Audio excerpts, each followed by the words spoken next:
waaw asalaamaaleykum mbokki internet yi suivre Lamyn TV nuyu nañ leen jaajëfal nañ leen tey nag ni ngeen ko gisee nii ñu ngi fii ci Nianing Nianing si Petite Côte bi diggante Mbour ak fi nga xamante ne moom mooy Joal Fadiouth Nianing lañ ñëw tey seet si ñi nga xamante ne ñoom ñooy waa Pibery nag ndeysaan nekk benn lieu ba nga xamante ne ay xale yu xarañ ñoo fi ne di liggéey li dem ci flocage sérigraphie ak yeneen dañuy dugg si biir jox gaay micro bi ñu gën a expliquer li nga xamante ne moom mooy seen liggéey ay tableau yii nii ñoom ñëpp dañ koy job caméraman ñu dugg si biir Pibery yi jox gaay ñu yaatal affaire yi ni muy demee jaajëf. fii mooy Pibery yi gis ngeen ko nii flocage sérigraphie reprographie vidéographie affiche flyers étiquette carte de visite carte de membre vidéographie site web affaire yooyu yëpp dañ koy job. Aïcha gaay ñu jox ki nga xamante ne moom mooy Ousmane Ngom liggéeyee fii ci Pibery yi mu détaillé leen li nga xamante ne lépp moom la ñuy defar fii nii ci place bi teel ñu ko expliquer gars yi. asalaamaaleykum gars yi. char naa lépp waa Sénégal waa diaspora surtout ñuy suivre Lamyn TV di ko béggee bu baax donc fii mooy Pibery donc li ngeen di gis nii mooy support yi ñuy liggéeyee yëpp ay flocage t-shirt moo nekk nii ay dimension bu ne am na taille bu ne ci xale ba ci mag lii aussi ay tableau la yu ñuy tirer PVC seen photo pour seen photo salon yeeg yooyu donc lii da ngeen koy am fii cak même pas une heure de temps ngeen jot ci voilà léegi aussi bu loolu weesoo am nañ li nga xam ne mooy Pibery mag lii aussi côté hôtel yi la information day génn chaque mois donc magazine mensuel la voilà c'est une première aussi sur la Petite Côte waaw loolu la Pibery defar restaurant yi am ngeen aussi lépp li nga xam ne mooy menu yaa ngi nii dañ koy defar tout ça voilà dañuy defar li yëpp menu yi ainsi de suite ay panneaux publicitaires carte visite ay bannières ay autocollants ay porte-clés ay cases tout cas dañ koy defar fii nii ci Pibery. yan support ngeen di bind parce que dégg naa ngeen di bind ci ay oto sax. waaw dañuy bind ci oto. dañuy bind ci seetu même dañuy bind ci verre aussi ak ci vitre. ay cases ay plateau ay assiette loolu nag aussi mu ngi gën a fës ci Saint-Valentin bi. ñi nga xam ne dañuy bëggante dédié Lamyn TV benn kii wam rek jox ko fansam jox ko kaas ne ko maa ngi la ciy béggee bu baax bu ñëwee fii dañ ko koy bindal donc voilà c'était ça emballage bi aussi am nañ beneen kii support bu ñuy liggéeyal mooy jërëjëf boo leen ñëwee bu ñu leen jaayee ba pare pour avant ñu leen koy livrer moom moo koy emballé jox leen ko ci anam yu mucc ayib. élèves yi aussi pour impression ay photocopie yooyu noonu. bien sûr photocopie dañ koy def impression numérique lépp li nga xam ne mooy tirage imprimante aussi dañ koy def A4 A3 A5 ba A2 aussi dañ koy def mooy nga xam ne affiche bi gën a ngand A2 bi loolu yëpp dañ koy def voilà aussi maillot Sénégal yi ngeen gars yi na ngeen ñëw waa bi am étoile aussi disponible na Pibery jaa ngeen jëf. waaw di bëggewaat Lamyn TV bu baax ci visite bi ci confiance bi aussi parce que gis nañ liggéey bu muy def bu baax ci Petite Côte bi ñoo ngi koy jaajëfal mu doon ay Lamyn TV yoo xamante ne fu ne lay dekk. adresse bi ak numéro téléphone bi. waaw adresse bi fii mu ngi nekk en face centre de réadduction. centre de réadduction donc numéro téléphone bi mu ngi nekk 77 275 96 75. fii ci Nianing. fii ci Nianing. diggante Joal ak Mbour. ak Mbour waaw diggante Mbour ak Joal. diggante Mbour ak Joal. fu waay nekk ci Sénégal aussi mun na commander ngeen livrer ko. exactement fu waay nekk ci Sénégal boo commandé rek ñu taxaw ci incha allah lu gaaw. jaajëf gars yi. tout droit. nuyu nañ leen ziar nañ leen bëgg nañ leen kontaan si yéen bu baax a baax yéen ñuy suivre Lamyn TV. balaa ñoo ñëw ci yéen ci li nga xamante ne moom mooy journal di Mbapat nag dañ leen di jaajëfal bu baax a baax yéen mbokk internet yëpp di leen di wax ne gis nañ taxawaay bi gars yi ci drapeau chef de l'état bi ci direct bi gars yi dugg seetaan xam nga ñu kontaan si yéen bu baax a baax di leen di mastaw aussi wax neexul bu dee wax nañ la nga xamante ne tey métti na nit wala tuuse na nit ñu ngi leen di jégalu di leen di baalu bu baax ngeen xam ne nit moo motul donc ñu ñëw ak yéen ci journal di Mbapat mais ni ñu koy defee balaa ñu ñëw ak yéen ci le journal proprement dit dañuy commencer ci li nga xamante ne moom mooy trophée meilleur lutteur de la semaine bale passé tombé woon ak korité gi lamb yi amoon juste lendemain korité ñu nominé woon ñaari mbër Ibou Ndiaye Obali bu Diofior bi nga xamante ne moom moo jëloon lamb bi amoon Loul Sessène ak ki nga xamante ne moom mooy Ndiol Géant bu Bargny bi jëloon lamb bi amoon fële na le ca Gandiaye bi ñu xoolee vote yi nag ki nga xamante ne moom mooy Ibou Ndiaye Obali moom trophée bi comme ni ñu leen ko waxee donc Ibou Ndiaye Obali bu Diofior wala bu Parcelles yow aussi dinañ ñëw indi la sa trophée mais ba tey rek ñu rappelé leen ne am na ay mbër yu fi am ay trophée mais jotaguñ si dañ leen ko indi Cheikh Tidiane Niang am na fi trophée général bu Malika am na fi trophée Modou Faye ordinateur yàlla si nit am na fi trophée ak ki nga xamante ne moom mooy Famara Bass bu Simal ñoom ñëpp am nañ fi ay trophée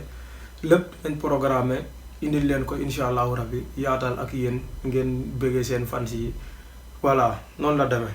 léegi aussi jóge nañ ci drapeau chef de l'état trophée meilleur lutteur de la semaine ni mu demee yéen a dugg si commentaire yi yéen ñiy seetaan ngeen commenté ki ngeen gis ne moom moo nekkoon le meilleur de la semaine chaque semaine dañuy nominé 3 semaine bi nag ñuy génnee ci drapeau chef de l'état ñu siy nominé ñetti mbër yi voilà ki nga xamante ne moom mooy Serigne Ndiaye numéro 2 ak Radiakhé ak ki nga xam ne moom mooy Adama Thior Serigne Ndiaye numéro 2 moo nekkoon plus de 100 kilos Dakar Radiakhé 100 kilos Kaolack ak Adama Thior 66 kilos wu fi nga xamante ne moom mooy Kaolack si biir vidéo bi dinañ leen leeral li tax ñu nominé ñetti ñooñu mais pour voter kenn si ñooñu da ngay dugg si commentaire yi nga bind turu ki nga xamante ne moom nga gëm ni moom moo nekkoon le meilleur jaajëfal nañ leen. léegi ñu ñëw ak yéen ci li nga xamante ne moom mooy résultat yi dañ koy commencé ci le 4 mai tey la mercredi mais mercredi ba le passé le 4 mai fi nga xamante ne moom mooy Ndok amoon na làmb foofu Pape Maroon moo ko jël ko ci kaw Ngor Sarr bu Ngar Jam poids léger yi foofu ca Ndok Moussa Faye moom moo ko jël ko ci kaw Aliou Pouy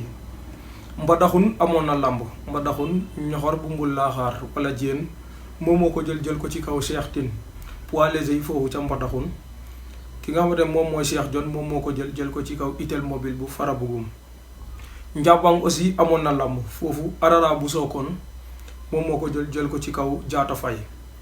fi nga xamante ne moom mooy Diofior am na mbapat bi fa amoon foofu ca Diofior làmb jooju général Diouf moo ko général Diouf bu Mbour jël ko ci kaw Babou Soudiane bu Fimela poids léger yi foofu ca Diofior Aliou Sow waa Diofior la moom moo ko jël à domicile ci kaw kooke bu Samba Diallo.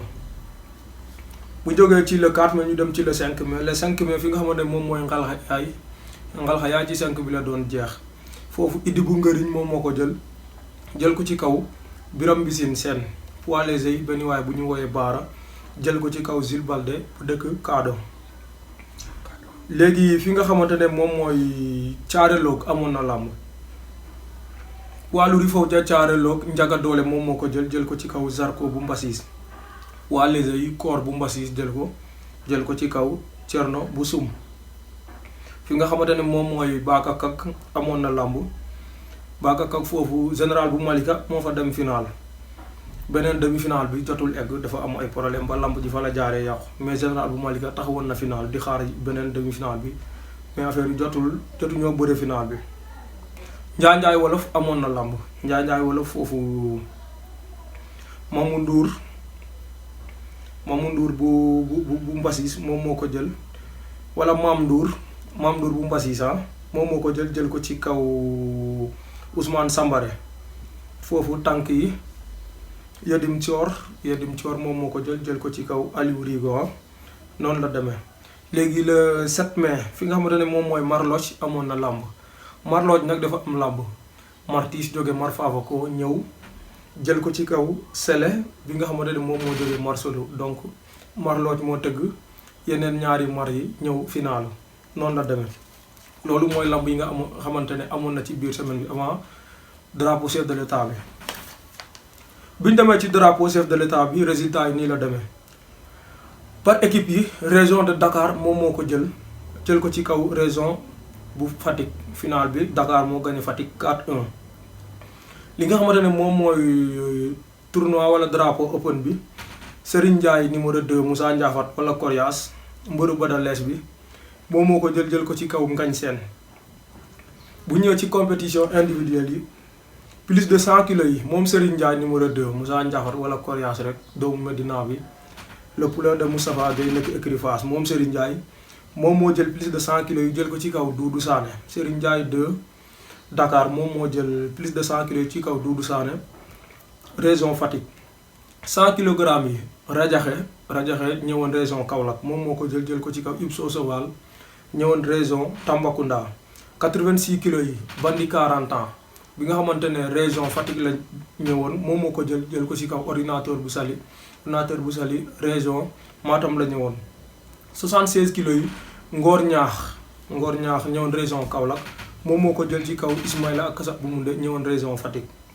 66 kilos yi Adama Thior ñëwoon région Kaolack moom moo ko jël ci kaw Cheikh Sarr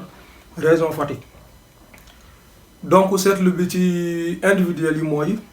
région Kaolack moo ëppale ay trophée individuel ndax am na ci 3 trophées individuels région Kaolack ñoom ñoo am 3 trophées individuels yi. 66 kilos Adama Thior moom moo ko jël Kaolack 76 kilos Ngor Ñaax Kaolack 100 kilos Radiakhé Kaolack. Dakar moo ci tegu Dakar am na ñaari trophée individuel Serigne Ndiaye numéro 2 moo jël ñaari yëpp benn bi plus de 100 kilos yi beneen bi ci open bi. léegi ki ci topp ci par région yi mooy Fatick foofu am na benn trophée 86 kilos yi Bandi 40 ans moo jël 86 kilos yi mais Fatick ñàkk na ñetti final ci individuel yi parce que Cheikh Sarr 66 kilos dafa daanu final ak Kasa bu Munde 76 kilos dafa daanu final ak ki nga xamante ne moom mooy Doudou Sané plus de 100 kilos dafa daanu final. léegi ci mbër yi nga xamante ne ñoom ñoo gën a ràññeeku les meilleurs lutteurs ki ñu koy jox voilà ci drapeau chef de l'état bi Serigne Ndiaye numéro 2 la ndax Serigne Ndiaye numéro 2 moo ñëw ba ñibbi mun nañ wax ne eggul suuf mais am na benn défaite mais bëréwul ak ki nga xamante ne moom mooy Doudou Sané moo dernier combat bi donc Serigne Ndiaye numéro 2 invaincu entre guillemets parce que daanuwul benn yoon mais dernier combat bi dafa bañ a bëre donc affaire de blessure la ñu wax ak yooyu noonu moo wax ne dafa daw gars yu bëri mere ma si mais bu dee da ngeen ci mer aussi maa ngi jégalu ngeen xam ne mënoon naa ko waxee nenee naa donc mi ngi noonu Serigne Ndiaye numéro 2 amul benn yoon ba nga xamante ne egg na ci suuf waaye am na benn défaite ndax dernier combat bi Doudou Sané moom lañ jox victoire ñu leeral yooyu aussi baax na ci. Adama Thior 66 kilos wu Kaolack moom ñëw na drapeau chef de l'état ba ñibbi daanuwul benn yoon Adama Thior daanuwul benn yoon donc invaincu yi Serigne Ndiaye numéro 2 Adama Thior Serigne Ndiaye numéro 2 moom moo fa ñëw daan ñëpp Doudou Sané ñaari yoon Ablaye Ndiaye ñaari yoon Ngañ Seen Boy Faye waa ay fils de Badden Sigi ténor yi fa nekkoon yëpp moom moo leen daan bi ñu fa jógee ñu ñëw ci ñi nga xamante ne benn défaite lañ am Radiakhé bu Kër Fodé Radiakhé benn défaite la am ak ki nga xamante ne moom mooy Ngor Ñaax tamit benn défaite la am donc noonu la demee loolu mooy résultat yi nga xamante ne moom lañ leen indi woon ci semaine bee passé ak li nga xamante ne moom mooy drapeau chef de l'état. buñ ci jógee ñu ñëw ak yéen ci li nga xamante ne moom mooy programme mu lamb ji ci weekend bi ñu nga xam ne moom moo di ñëw ci weekend bi programme bi le 13 ci li nga xamante ne jot nañ ko.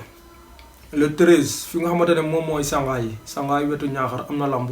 600000 lañ fa teg drapeau bu ndaw bi 100000 la drapeau bu mag bi 500000 poids lourd foofu ca Sangaay le 13 ak le 14 fi nga xamante ne moom mooy Jokkul côté Gandiaye dëkk Sayer Ndaamu am na lamb 500000 lañ fa teg ci ñaari fan yi le 13 ak le 14. léegi le 13 ci la Sumbel di commencé le 13 Sumbel bu commencé war a jeex le 16 ca lundi ba Sumbel ñu ngi fay teg 25 nag ñaar fukki nag ak juróom fukki junni 25 bof plus 250 000 Sumbel mu ngi nekk ci wetu Diofior waaye le 14 fi nga xamante ne moom mooy Passy am na lamb ju rëy Passy ñu ngi fay teg ñaari oto 2 voitures ak 160 000 donc tout droit Passy waa Jom di production ñoo fa woote Assane ak Ousseynou si yaxu yàlla yi le 14 mai ci samedi bi ñaari oto ak 160 000 waaye le 14 mai ba tey ci samedi bi Fatick am na lamb Fatick ñu ngi fay teg juróomi nag ak 150 000 juróomi nag ak fanweeri junni 5 bof plus 150 000 le 14 ci samedi bi Mbour waroon naa am lamb mais lamb Mbour bi dañ koo annulé amatul wa annulé wu ñu dañ koo rapporté pour une date ultérieure ngeen xamee ko noonu Mbour amatul donc samedi bi le 14 tout droit Passy ñaari oto ya ak Fatick 5 bof juróomi nag plus 150 000 le 14 ak le 15 fi nga xamante ne moom mooy Pultook Ndiosmone wetu Caajaay am na làmb foofu 600 000 lañ fa teg le 15 mai nag ci dimanche bi fi nga xamante ne moom mooy Dakar les sages de la lutte ñoom ñoo fa woote suñu papa yi nga xamante ne ñoo nekkoon si làmb ji ba tey ñu ngi si làmb ji mais bëreetuñ nekkatuñ des lutteurs en activité mais ba tey bàyyiwuñ làmb ji ndax ñu ngi nii di organiser làmb ñoo woote le 15 mai ñu ngi fay teg 5 millions ñetti catégorie lay doon Iba Mar Diop lay doon Dakar léegi ci le 16 bi lundi bi Sumbel ci lay jeex 25 nag yi li ko dalee le 16 aussi ba le 19 fi nga xamante ne moom mooy Daga Jawdin le 16 ba le 19 dëkk bi neexul wax léegi le 16 ba le 19 mai fi nga xamante ne moom mooy Daga Jawdin am na làmb ñu ngi fay teg fukki nag 10 bëfan léegi fi nga xamante ne moom mooy Gambul aussi am na benn boppat bu fay am wala benn làmb rek le 14 ak le 15 mai Gambul ñu ngi fay teg benn nag ak 50 000 donc noonu la demee siyaar nañ leen kontaan nañ si yéen bu baax a baax di leen di jox dig daje beneen mercredi comme ni ñu leen ko waxee rek trophée meilleur lutteur de la semaine ñu nominé ñetti mbër yi nga xamante ne moom mooy Serigne Ndiaye numéro 2 ak ki nga xamante ne moom mooy Radiakhé bu Kër Fodé ak Adama Thior Serigne Ndiaye numéro 2 région Dakar Radiakhé région Kaolack Adama Thior 66 kilos région Kaolack tout droit ran ngeen dugg ci commentaire yi daal di votel ki ko gën a mérito jaajëfal nañ leen. mbokki région de Fatick képp ka nga xamante ni siin nga Fatick waa nga deretu siin moo ngi daw sa biir yaram ñoo ngi lay woo le 14 mai biir Fatick ci assemblée générale wu école de lutte les ressortissants de Fatick bi nga xamante ni tey écurie séeréer yu bari ak écurie yi nekkoon biir Fatick ak biir Ndakaaru booloo doon benn bëgg a taxawal yëkkati làmbi Fatick ba tax na ñoo ngi ci woo amateurs yi di ci woo mbër yi di ci woo ñiy safoo làmb te xam ni dafa jot tey làmb Fatick mën a taxaw ñëw Dakar jël si li mu moom di wax ni képp ka nga xamante ni séeréer nga na nga dugal ci sa loxo ci lii ñuy sos pour tey ñu mën a jóge Fatick di ñëw Dakar di ñëw jël ci fi roi des arènes di ñëw jël ci fi ay médailles olympiques di ñëw di fi jël ci lutte simple yi di ko delloowaat suñu biir région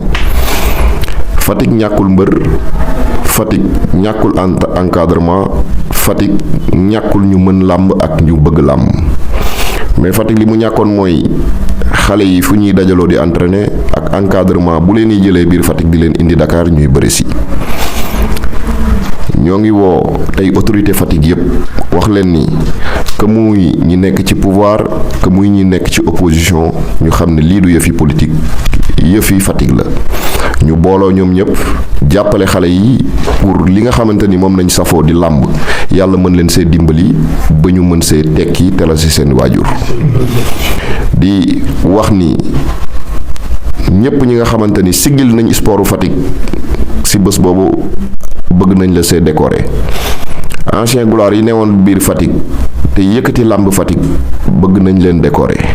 bëgg nañ aussi waxtaan ak nit ñi pour xool nu ñuy defaree làmbi Fatick ba nga xamante ni au plan national ak international incha allahu Fatick dina mën a dem ci kanam asalaamaaleykum wa rahmatullahi taala wa barakaatu.